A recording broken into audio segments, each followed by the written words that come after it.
Hi everyone, welcome to the line concept. कैसे हैं आप सभी स्टूडेंट्स? उम्मीद करता हूं बहुत अच्छे होंगे स्टूडेंट्स। और हम आज इस चैप्टर का लास्ट जो लेक्चर है वो लेने वाले हैं स्टूडेंट्स।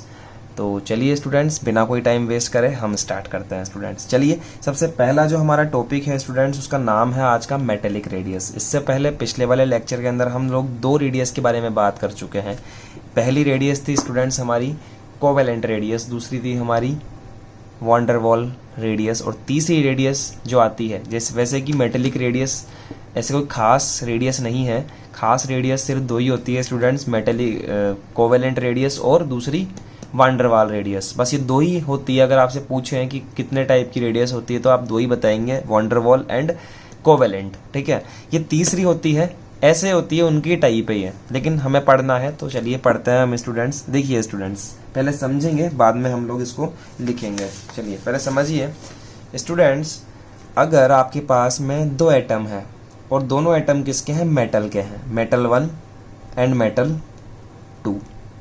तो अगर ये दोनों आपस में रिएक्ट करते हैं तो इनके न्यूक्लियस के बीच की जो डिस्टेंस होती है स्टूडेंट्स, उसका हाफ पार्ट क्या होता है? मेटेलिक रेडियस होता है। चलिए इसको लिखते हैं, देखिएगा। when two or more than two metal elements react, then the half distance between their nucleus is called metallic radius। First यहाँ पर है एंड सेकंड यहाँ पर है। फर्स्ट का न्यूक्लियस N1 है, सेकंड का न्यूक्लियस N2 है, तो इनके जो बीच की डिस्टेंस का हाफ होगा, this is called are metallic radius. ठीक है, मेटेलिक रेडियस, और इसको RM से भी डिनोट किया जाता है स्टूडेंट्स। ठीक है, हमारे जो कोर्स में मेनली बेसिकली है वो है metallic and non metallic properties की। कौन कौन से एलिमेंट्स की मेटेलिक प्रॉपर्टी होती है और कौन कौन से एलिमेंट्स की नॉन मेटेलिक प्रॉपर्टी होती है, ये हम जानने वाले हैं स्टूडेंट्स। तो सबसे पहले हम जानेंगे मेटेलिक प्रॉपर्टीज़ के बारे में। देखिए समझिएगा, पहले समझेंगे फिर लिखेंगे स्टूडेंट्स।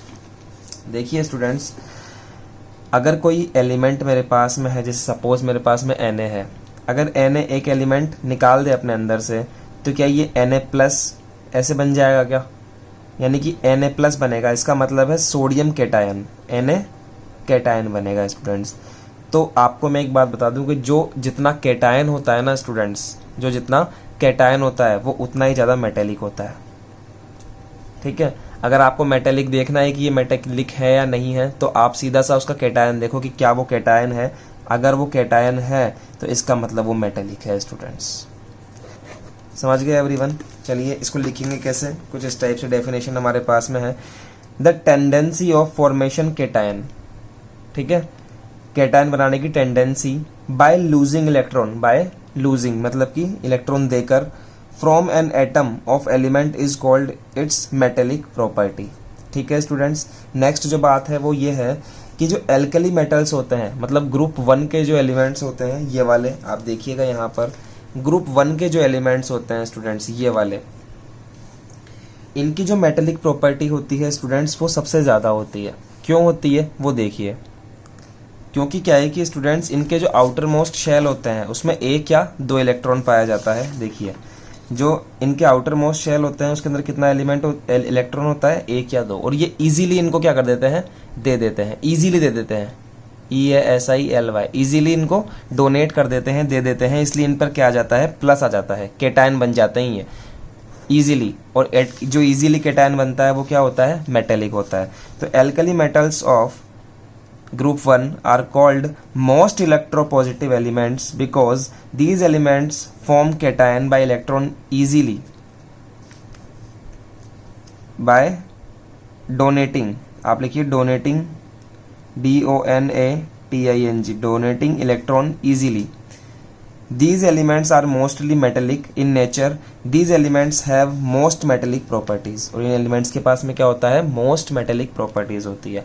तो एक बात आप ध्यान रखिए, जितना ज़्यादा कैटायन उतना ज़्यादा मेटेलिक स्टूडेंट्स। इसका मतलब होता है प्रोपोर्शनल, जितना ये उतना ये। ठीक है, नेक्स्ट बात करते हैं स्टूडेंट्स नॉन मेटेलिक प्रॉपर्टीज के बारे में। अब आपको पता है जब कैटायन ज़्यादा होगा तो मेटेलिक होगा, तो इसका उल्टा कर लो आप कि जब एनायन ज़्यादा होगा तो नॉन मेटेलिक होगा स्टूडेंट्स। तो देखिए आप, the tendency of formation anion by gaining electron, electron को लेकर अगर कोई एनायन बनाता है by an atom of an element is called its non metallic property students. ठीक है, नेक्स्ट आता है हमारे पास में इसका पॉइंट कि halogen HA basically it's A, halogen elements of group के जो हेलोजन एलिमेंट्स होते हैं। अब हेलोजन एलिमेंट्स कौन कौन से होते हैं स्टूडेंट्स, ये होते हैं 17th ग्रुप के जो एलिमेंट्स होते हैं FCl Br I AT। इसको कैसे याद करोगे आप, इसको याद रखो फिर कल बाहर आई आंटी, इस तरह से आप याद करोगे तो आपको याद हो जाएगा ये कि फिर कल बाहर आई आंटी। फिर का मतलब F, कल मतलब Cl, Br मतलब बाहर, आई AT मतलब आंटी। समझ रहे हैं, इस तरह से आपको याद हो जाएगा फिर कल बाहर आई आंटी। ठीक है, FCl Br I, फिर कल बाहर आई AT भी लिख लीजिए यहाँ पर। ठीक है, ये जो एलिमेंट्स होते हैं स्टूडेंट्स, इनको हम लोग बोलते हैं हेलोजन एलिमेंट्स। क्या बोलते हैं, हेलोजन एलिमेंट्स। और हेलोजन एलिमेंट्स क्या करते हैं स्टूडेंट्स, एनायन बनाते हैं। क्या बनाते हैं, एनायन बनाते हैं। एनायन मतलब नेगेटिव चार्ज, लेकर मतलब लेकर के एनायन बनाते हैं इजीली, और इस कारण से क्या होते हैं, ये मोस्ट नॉन मेटेलिक होते हैं नेचर के अंदर स्टूडेंट्स। चलिए नेक्स्ट बात करते हैं आपसे, पीरियोडिक टेबल के अंदर कैसे कैसे बढ़ता है घटता है वो बात कर लेते हैं। तो in periodic table students, first बात करूंगा on moving top to bottom, ऊपर से नीचे आने पर क्या होता है। ऊपर से नीचे आने पर स्टूडेंट्स जो मेटेलिक प्रॉपर्टी होती है बेसिकली वो इंक्रीज होती है स्टूडेंट्स, ये याद रख लीजिए। ऊपर से नीचे आने पर इंक्रीज होती है। अच्छा, क्यों इंक्रीज होती है वो देखते हैं। देखिए आप, जब आप ऊपर से नीचे आओगे स्टूडेंट्स तो क्या होगा, साइज बढ़ेगा। ठीक है, और साइज बढ़ेगा तो इनके बीच में जो इफेक्टिव न्यूक्लियर चार्ज है वो कम होता जाएगा, क्योंकि आकार बढ़ गया तो इफेक्टिव न्यूक्लियर चार्ज क्या हो गया, कम हो गया स्टूडेंट्स। तो कम हो गया तो क्या होगा स्टूडेंट्स कि ये इजीली इलेक्ट्रॉन निकाल देगा अपना, इजीली इसमें से इलेक्ट्रॉन निकल सकता है और इजीली कैटायन बना लेगा ये। तो इजीली कैटायन बना लेगा, इसका मतलब क्या होगा कि नीचे जैसे चलते जाओगे तो आपकी मेटेलिक प्रॉपर्टी बढ़ती जाएगी स्टूडेंट्स। जहाँ कैटायन बनेगा वहां पर मेटेलिक प्रॉपर्टीज बढ़ती जाएगी, तो आप नीचे चलोगे तो बढ़ जाएगी। वैसे अगर मैं बात करूं आपसे on moving left to right, अगर आप लेफ्ट टू राइट चलते हैं स्टूडेंट्स, देखिए तो आपका साइज क्या होता जाएगा, इसका जो आपके एटम्स हैं उनका छोटा होता जाएगा स्टूडेंट्स। और जहाँ छोटा हो जाता है वहां पर इफेक्टिव न्यूक्लियर चार्ज क्या होगा, बहुत ज्यादा होगा। मतलब आप आसानी से इलेक्ट्रॉन नहीं निकाल सकते। समझ रहे हैं, आप ले सकते हो लेकिन आप निकाल नहीं सकते। तो आप निकाल नहीं सकते स्टूडेंट्स, तो यहाँ पर आपका कैटायन बनेगा ही नहीं, और जब कैटायन नहीं बनेगा तो ये हो गया हमारा नॉन मेटेलिक। जहाँ कैटायन बन जाए वहां पर तो मेटेलिक, जहाँ नहीं बने वहां पर नॉन मेटेलिक। चलिए लिखना स्टार्ट करते हैं। On moving top to bottom the metallic properties increases because when we move from top to bottom in a group the effective nuclear charge decreases, hence the size increases and also ionization enthalpy increases. Ionization enthalpy का मतलब होता है कि निकालना, उसमें से निकालने की जो एनर्जी होती है वो। एंड कैटायंस फॉर्म इजीली, और इजीली क्या हो जाएंगे, कैटायन बन जाएंगे स्टूडेंट। समझिए, इसको अपनी मर्जी से लिखिएगा। The metallic properties decreases on moving left to right, ठीक है, and non metallic properties are increases. Non metallic properties increase होती है। तो देखिए students, because on moving left to right the effective nuclear charge increases, hence the size decreases। Size क्या होती है, decrease हो जाती है। so the ionization enthalpy is increases and cation do not form easily, hence here non-metallic properties increases। समझ रहे हैं, 4 note हमारे पास में है, बहुत ही इंपॉर्टेंट नोट। समझिएगा क्या बता रहा हूं कि metals shows electropositive properties. Metals क्या शो करते हैं स्टूडेंट्स, इलेक्ट्रोपॉजिटिव प्रॉपर्टी शो करते हैं, क्योंकि आपको पता है जो भी कैटायन बनेगा वही तो मेटल होगा।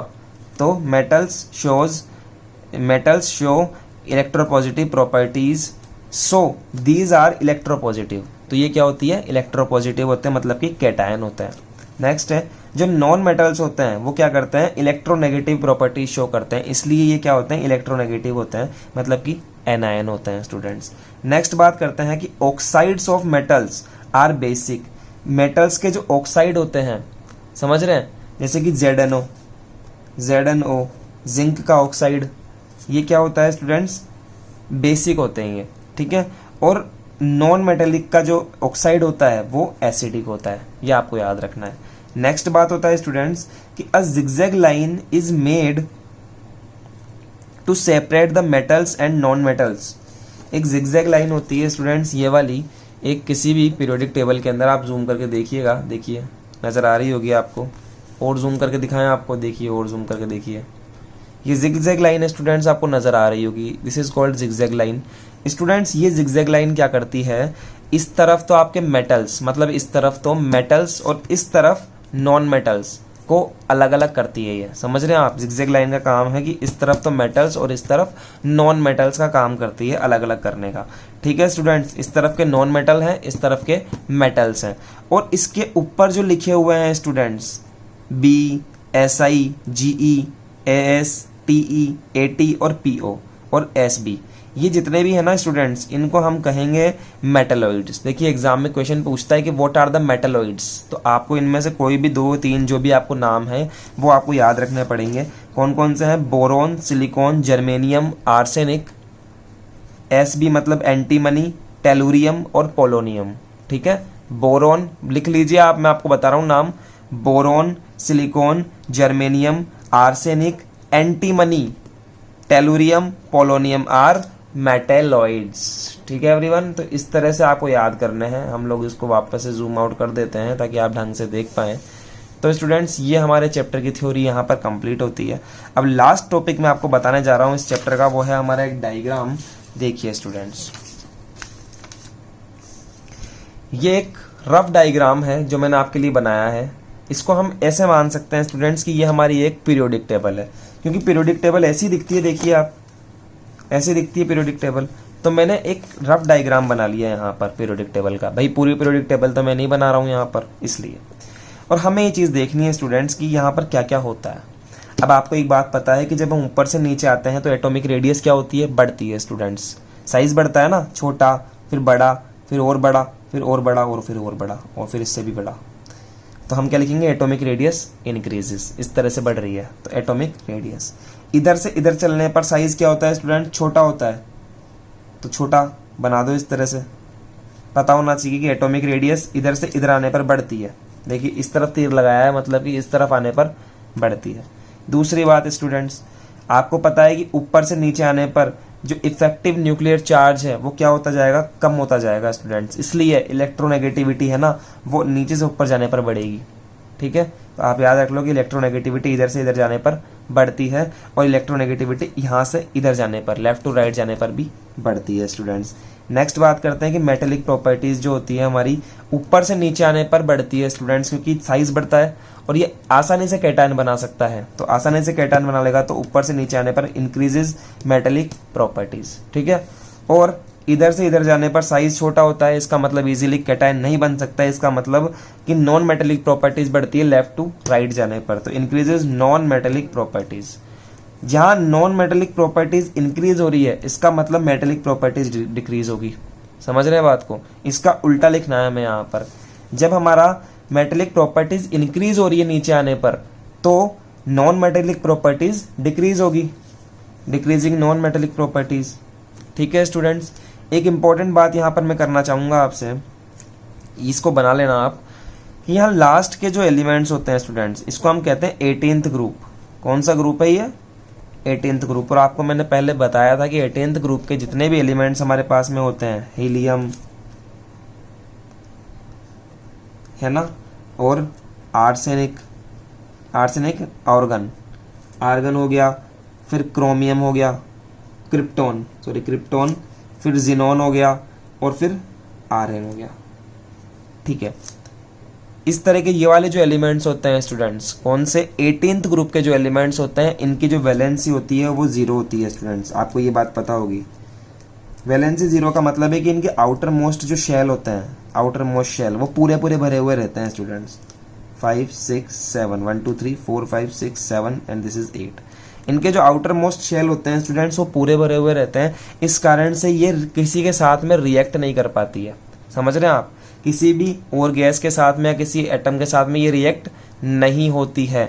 इसलिए स्टूडेंट्स इनको हम लोग नोबल गैसेस भी कहते हैं स्टूडेंट्स। क्या कहते हैं, नोबल गैसेस। इंपॉर्टेंट है, लिख लीजिए कि आपसे क्वेश्चन पूछता है कि राइट द 3 नोबल गैसेस, तो एग्जाम में आपको लिखना है helium, neon, organ, krypton, xenon और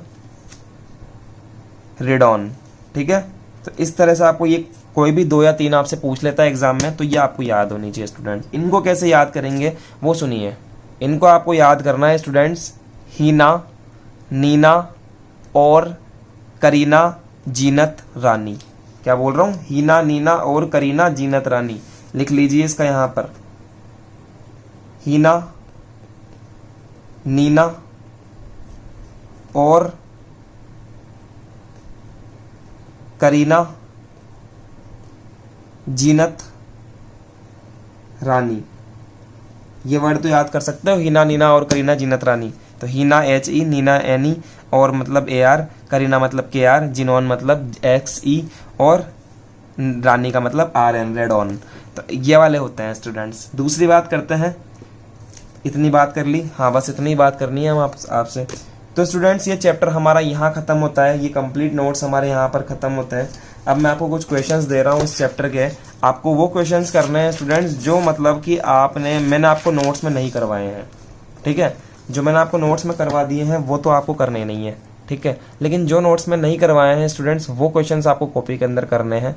और मैं एक बात बता दूं कि ये जो चैप्टर आपका है, इसमें से आपको सिर्फ एक ही क्वेश्चन मिलेगा बोर्ड के अंदर, जिसका जो रिमार्क है, इसका जो वेटेज है वो है 5 मार्क्स स्टूडेंट्स। तो इसका मतलब 5 मार्क्स का आपको एक ही क्वेश्चन मिलेगा बोर्ड के अंदर, तो इसका मतलब बड़ा क्वेश्चन मिलेगा, बिग क्वेश्चन मिलेगा। तो इस चैप्टर के बिग क्वेश्चंस पे फोकस करिए स्टूडेंट्स, बड़े क्वेश्चन 1 2 3। ये जो ऐसे टाइप के क्वेश्चन है ना, ये वाले और शॉर्ट आंसर टाइप बड़े क्वेश्चंस जो हैं, जैसे कि रदरफोर्ड है, क्लासिफिकेशन है, एटॉमिक रेडियस, आयोनाइजेशन, बड़े क्वेश्चन, इनको हमें छोड़ना नहीं है, क्योंकि इस चैप्टर से सिर्फ एक ही क्वेश्चन बनेगा 5 नंबर का स्टूडेंट, जिसको आपको कम से कम 1 से 1.5 पेज में लिखना ही पड़ेगा, ठीक है। तो आपको मैं क्वेश्चन दे रहा हूँ, ये क्वेश्चन आप लिख लीजिए। देखिए कई क्वेश्चन के ऊपर तो राइट लगाए हुए भी हैं, नोट करिए इन क्वेश्चन को। चलिए फ़ोटो खींचिए इनकी, खींच गई फ़ोटो। क्वेश्चन देखिए, वेरी शॉर्ट टाइप, ये वाले पास ला रहा हूँ आपके, नोट करिए इनको, ठीक है। कोई क्वेश्चन नहीं आता है तो आप मुझसे पर्सनली पूछ सकते हैं स्टूडेंट्स, कोई प्रॉब्लम वाली बात नहीं है। चलिए पॉज करिए, कर लिया। अब ये वाले देखिए आप, शॉर्ट आंसर टाइप देखिए स्टूडेंट्स, पॉज करिए, स्क्रीनशॉट लीजिए इसका, और फिर आप ऐसे टाइप देखिए, ठीक है। और ये नीचे की तरफ आपको आंसर भी दिख जाएंगे, जो मल्टी क्वेश्चन थे ना, मल्टी आंसर टाइप, ये वाले इनका आंसर भी आपको मिल जाएगा और इनको आप लिख लीजिए स्टूडेंट्स, ठीक है। तो ये क्वेश्चंस थे हमारे, इनमें से अधिकतर क्वेश्चंस मैंने आपको करवा दिए हैं। फिर भी कोई प्रॉब्लम आती है तो आप पूछ सकते हैं, घबराने की बात बिल्कुल भी नहीं है स्टूडेंट्स। और चलिए स्टूडेंट्स, विदा लेते हैं आपसे इस चैप्टर के साथ। कल से हम स्टार्ट करेंगे हमारा नया chapter, carbon and it's compounds. चलिए मिलते हैं आपसे नेक्स्ट लेक्चर में, आज के लिए ऑल द बेस्ट।